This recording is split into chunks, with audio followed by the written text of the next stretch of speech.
Hi, I had Gabriel here today. He came over very fast. I was really happy with how quick of a turnaround it was. He jumped right in. He's very friendly. He's really good to work with.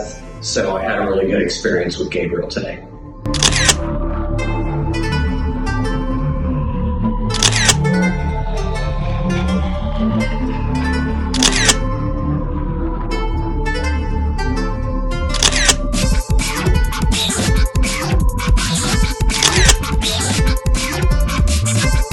So if I put this, you see this is for the conduit. So if I put it flush against the stud, you're going to have the element that is going to, this is going to be in the way. So we have to move it kind of like that, or mount it in another place, or maybe kind of like this. I mean, it is up to you, but it's going to be better, you know.